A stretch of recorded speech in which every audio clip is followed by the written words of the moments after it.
নমস্কার বন্ধুরা, ভবঘুরে চ্যানেলে সবাইকে স্বাগত। কেমন আছেন সবাই? আশা করি ভালো আছেন। তো দেখতে দেখতে আরও একটা বছর পেরিয়ে গেল আমাদের চ্যানেলের। আমাদের চ্যানেল শুরু হয়েছিল রথযাত্রার দিন, আবার চলে এলো রথযাত্রা। এই রথযাত্রায় আমাদের এই বর্ষপূর্তির এই আজকের এপিসোডটা আপনারা দেখবেন। আর যারা প্রথম থেকে আমার চ্যানেলের সাবস্ক্রাইবার, তাদের অনেক ধন্যবাদ আমাদের সঙ্গে থাকার জন্যে। যারা এই ভিডিওটা প্রথমবার দেখছেন তাদেরকে বলবো, প্লিজ চ্যানেলটাকে সাবস্ক্রাইব করুন। আমাদের ভবঘুরে চ্যানেলে প্রচুর বেরিয়ে পড়ার মতো ভ্রমণ ভিডিও রয়েছে। হিমালয়ের পথে পথে প্রচুর সিরিজ আছে, কাছে পিঠে বেরিয়ে পড়ার ভিডিও আছে, এবং বিভিন্ন রকম হাট আমরা কভার করেছি, সেসব ভিডিও রয়েছে। অনুগ্রহ করে চ্যানেলটিকে সাবস্ক্রাইব করে পাশে থাকুন, বেল আইকনটা প্রেস করে রাখুন, যাতে নতুন ভিডিও এলে আপনারা দেখতে পান, প্রথমেই পৌঁছে যায় আপনাদের কাছে। তো সঙ্গে থাকুন, দেখতে থাকুন এই ভিডিও। এই ভিডিওর বিষয়টা এবার বলি। এই ভিডিওর বিষয় হচ্ছে রথযাত্রা। কোথায় সেটা বলি। আমাদের ভারতবর্ষের মধ্যে সবথেকে বড় রথ অবশ্যই জানেন পুরী। তারপরে পশ্চিমবঙ্গের মধ্যে যে সবথেকে বড় রথ, তা হলো হুগলি জেলার মাহেশ। এই মাহেশ হচ্ছে শ্রীরামপুরে অবস্থান করছে। কিন্তু সেই মাহেশের রথ আপনি দেখতে গেলে কোথায় নামবেন, কিভাবে আসবেন রথযাত্রা দেখতে? ওই তুমুল ভিড় টপকে কিভাবে আপনি রথের সামনে গিয়ে পৌঁছবেন? এটা সত্যি একটা চ্যালেঞ্জের বিষয়। যারা ফ্যামিলি নিয়ে যাবেন তাদের কাছে অবশ্যই চ্যালেঞ্জ। এই ভিডিওটাতে তার হদিশ রয়েছে। আর একটা বলি, গত বছর যখন আমরা মাহেশে পৌঁছেছিলাম এবং সারাদিন ওখানেই ছিলাম বলতে গেলে, মাহেশের ওই অঞ্চলটা, সেই ভিডিও রয়েছে। ফার্স্ট কমেন্টসে সেই লিঙ্কটা আপনাদের দিয়ে দেবো, গত বছরের ভিডিওটা। একটা অলৌকিক ঘটনা ঘটেছিল, সেই অলৌকিক ঘটনাটা এই ভিডিওতে রাখছি। হ্যাঁ, তো সেটাও একটা আপনাদের কাছে প্রাপ্তি বলা যেতে পারে। গত বছরের ভিডিওটা অবশ্যই দেখবেন। আর এই ভিডিওটা দুটো রয়েছে, একটা এই অলৌকিক ঘটনা, আর ঠিক কীভাবে পৌঁছবেন রথের সামনে, কোনটা দিয়ে গেলে, কোন রাস্তা ধরে গেলে। তো আপনারা ভিডিওটা কন্টিনিউ করুন। ভালো লাগলে অবশ্যই লাইক, শেয়ার, কমেন্টস করতে ভুলবেন না। তাহলে চলুন এগোই আমরা। শ্রীরামপুরের মাহেশের রথযাত্রা ভারতের দ্বিতীয় প্রাচীনতম এবং বাংলার প্রাচীনতম রথযাত্রা উৎসব। এটি প্রতি বছর অত্যন্ত ধুমধামের সাথে পালন করা হয়। এটি পশ্চিমবঙ্গের গুরুত্বপূর্ণ ধর্মীয় এবং সাংস্কৃতিক ঐতিহ্যপূর্ণ একটি রথযাত্রা। মাহেশের এই রথযাত্রা 600 বছরেরও বেশি পুরাতন ঐতিহ্যবাহী। 1400 শতাব্দীতে ধ্রুবানন্দ ব্রহ্মচারী নামে একজন জগন্নাথ ভক্ত পুরীতে জগন্নাথ দর্শনে গিয়ে স্বপ্নাদেশ পান মাহেশে এসে গঙ্গা থেকে ভেসে আসা নিমকাঠ দিয়ে জগন্নাথ, বলরাম ও সুভদ্রার বিগ্রহ তৈরি করে একটি ছোট্ট মন্দির প্রতিষ্ঠা করেন। শ্রীচৈতন্য মহাপ্রভু পুরী যাওয়ার পথে মাহেশে এসেছিলেন এবং এখানকার জগন্নাথ দর্শন করে মুগ্ধ হয়ে মাহেশকে নবনীলাচল আখ্যা দিয়েছিলেন বলে কথিত আছে। বর্তমান জগন্নাথ মন্দিরটি 1755 সালে কলকাতার পাথুরিয়াঘাটার নয়নচাঁদ মল্লিক নির্মাণ করেন। 1885 সালে কলকাতার মার্টিন বার্ন কোম্পানি এই 50 ফুট উচ্চতার 12টি চাকাযুক্ত মাহেশের এই সুন্দর রথটি 2 লক্ষ টাকা ব্যয়ে তৈরি করেছিলেন।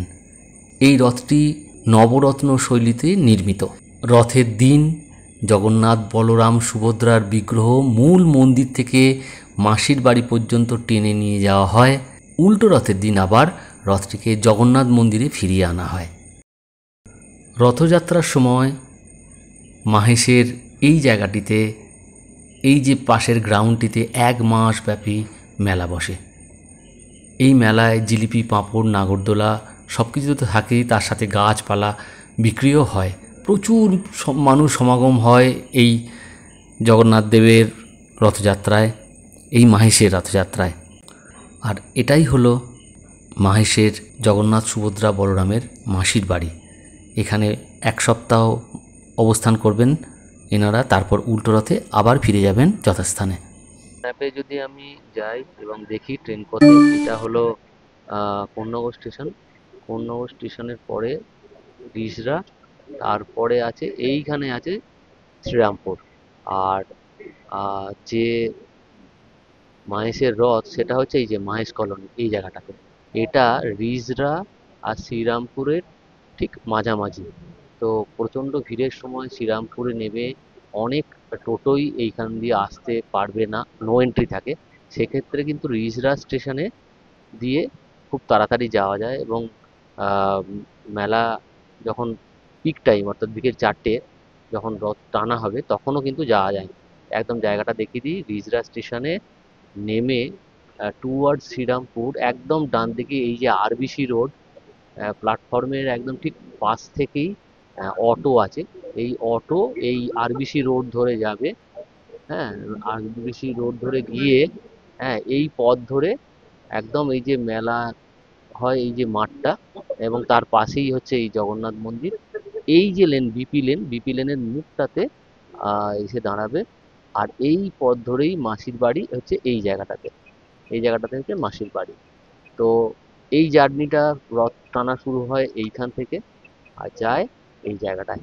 তো সেক্ষেত্রে একমাত্র রাস্তা খোলা আছে এই যে রাস্তাটা, যেটা রিজরা স্টেশন থেকে আসছে, এই রাস্তাটা নেওয়াটাই সব থেকে সুবিধাজনক যারা ফ্যামিলি হিসাবে আসবে এবং মাহেশের রথ দেখতে আসবে। হ্যাঁ, তো আমি বলবো শ্রীরামপুর স্টেশন নয়, রিজরা স্টেশন হয়ে আসুন। ওকে, এটা এবার বলি আপনাদের অলৌকিক ঘটনাটার কথা। অলৌকিক ঘটনাটা হলো, আমরা যখন প্রচণ্ড ভিড়ের মধ্যে অপেক্ষা করছিলাম রথ টানার, এবং রথ টানার আগে ওখানকার শ্রীরামপুরের মাহেশের একটা নিয়ম হচ্ছে গোটা রাস্তাটা মাসির বাড়ি পর্যন্ত ধুতে হবে, অর্থাৎ জল ছিটিয়ে ছিটিয়ে সামনে, সেটায় তারপরে রথটা সেই রাস্তা ধরে যাবে। তো অলৌকিক ঘটনাটা এমন ঘটলো যে আমরা অনেকটা দূরে, ভিড়ের জন্য অনেকটা দূরে দাঁড়িয়েছিলাম। ঠিক তখনই মুষলধারায় বৃষ্টি নামলো, এবং সেই বৃষ্টিটা মাত্র ক্ষণিকের, মাত্র 4 থেকে 5 মিনিট। তারপর আবার আকাশ নীল, যেন মনে হলো সামনে কেউ একজন যেন গোটা রাস্তাটা ধুয়ে দিল, এবং তারপর শুরু হলো রথ টানা। সত্যি এই অলৌকিক ঘটনা আমাদের দুজনের মনে থাকবে বহুদিন। আমরা সেটা প্রত্যক্ষ করলাম সামনে থেকে, এর থেকে আর কি বলার আছে, বলার নেই। হঠাৎ এক পশলা বৃষ্টিতে রাস্তা ধুয়ে গেল, এই বোধহয় জগন্নাথের মহিমা। সবই তার ইচ্ছার অধীন, তার ইচ্ছাতেই এই রাস্তা পুরো পরিষ্কার মাত্র 5 মিনিটের বৃষ্টিতে, কারণ এই পথেই রথ যাবে।